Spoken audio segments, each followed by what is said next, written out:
Hey, welcome to 23 Degrees Sideways. We're going to do another homestead video. We're working on the homestead stuff right now.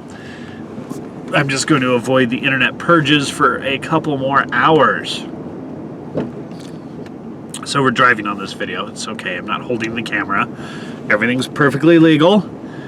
We gotta talk about bathrooms. I may have mentioned this before. I've mentioned this in conversation with people. I don't know if I have actually mentioned this to the channel. And there is a cultural idea in some places that having your bathroom, having the place you poop and pee right there next to, down the hallway from, but usually very close to, it's the way plumbing works, the place where you prepare food or sleep and breathe all night is kind of gross and disgusting. Like people, and we have a Western idea that indoor plumbing is this massive thing about sanitation and using 100 gallons of water a day, which is true. The average in America for an urban household is 80 to 100, according to USGS, Geological Survey, 80 to 100 gallons per person per day indoor use.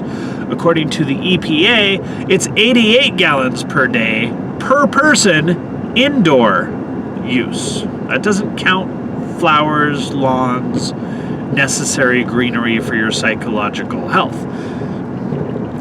That's pretty brutal, man. Just, wow, that's a lot of water. Anyway, I live in a rural area, and that using that much water, I understand it. Like, we go to a hotel, go crazy, take a 20-minute shower. It's like hilariously fun, right? But I live in an environment where I don't do that, okay? I don't use anywhere near that much water a day. I control my water supply start to finish, and it's a very different world.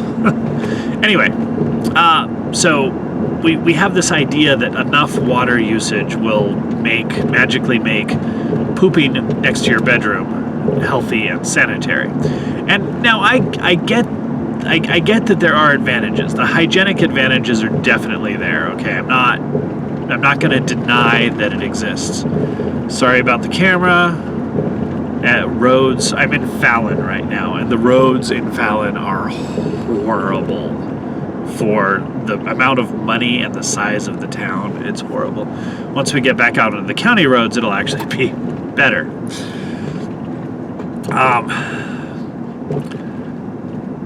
Think about this a little bit, though. Is it really... let's just think about, without the add-ons, the extra antibacterial and chlorine bleach and wipe down the bathroom every week, and without the extra stuff, just the nature of the bodily functions. Is it better to poop right next to where you sleep or cook food, or is it better to have poop in a separate building? Serious question.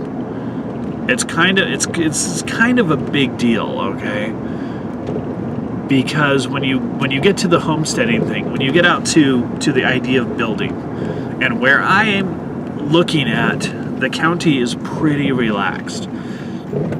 As I mentioned before, you can do most anything you want that's safe as long as you have a permitted and engineered septic system. Like, they really just don't want your shit in the aquifer.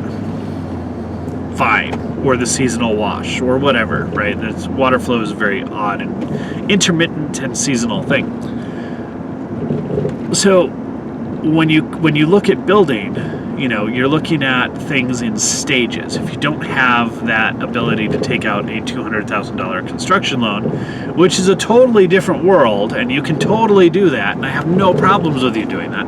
But if you're trying to do this in a as you can, as you must, as you can pay for it, as much cash only as possible kind of thing, the first thing you want to do is get your septic. $400, in my case, $450 of permits, a couple $1,000s of work, a couple $1,000s of materials, depends on exactly how you do it. And you're done with that. And the septic just has an inflow spot. Now, what do you attach to that inflow spot?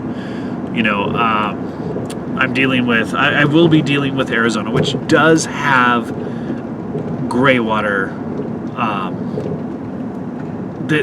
Gray water has a legal presence. I'll put it that way.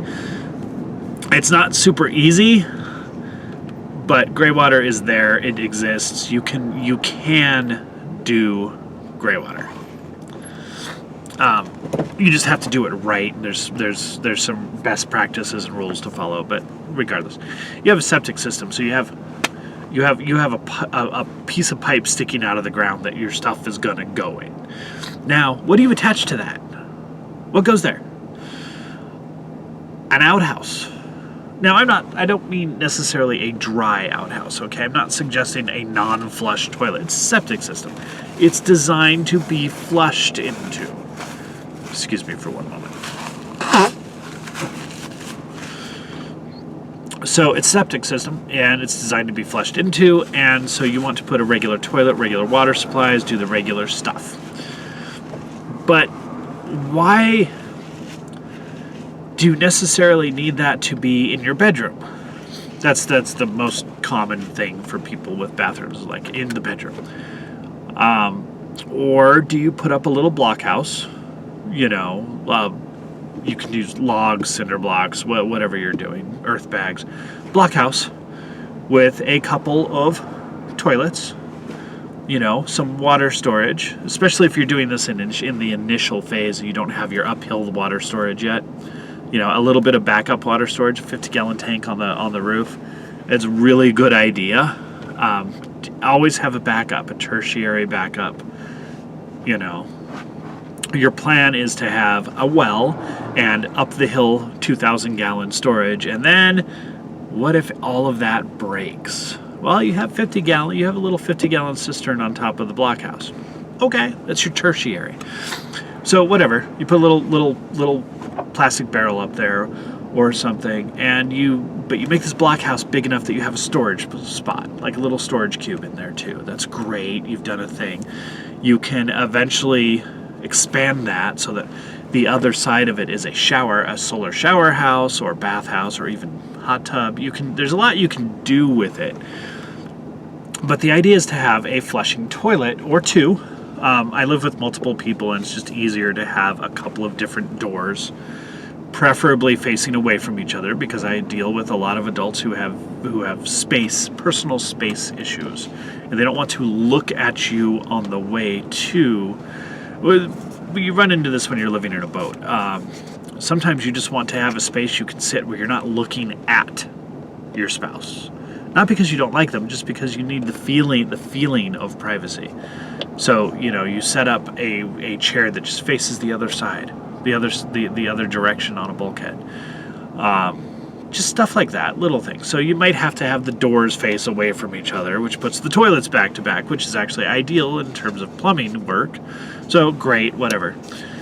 Or if you're going to do it a little bit easier, just one toilet, one door, one room, you're doing this like a rest stop, right? Why is this bad? People think about this and they're like, oh, this is horrible, this is awful, it's like living in a third world country. No, it's not. Why is it bad? Is it bad because your poop is no longer in the same building as your kitchen? Is that bad? Why is that bad?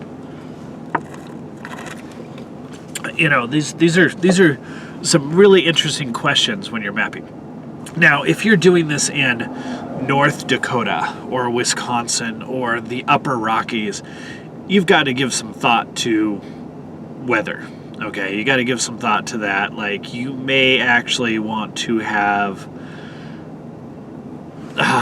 do this, Viking style, and start by building the sauna, live in the sauna until you build the house. That's actually a traditional Finnish way of homesteading.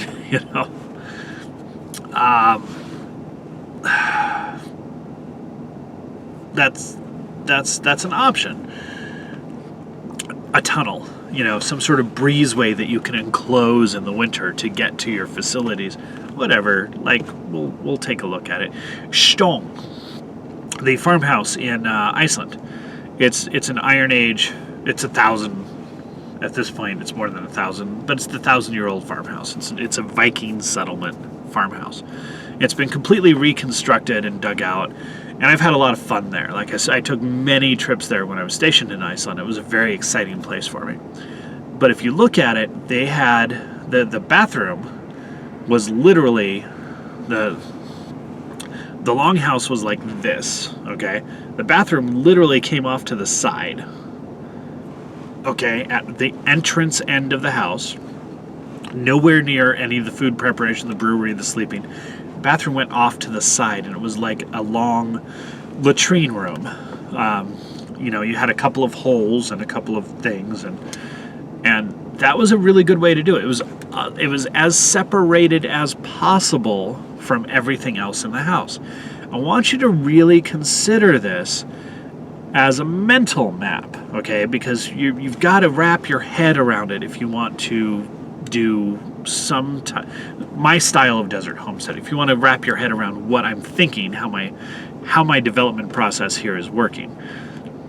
We're going to be taking some time over the next week and going down and looking at land and property and stuff. So this is what we're doing. Got to wrap your head around that. Like, I want a bath house with bathroom stuff, like, as a separate building.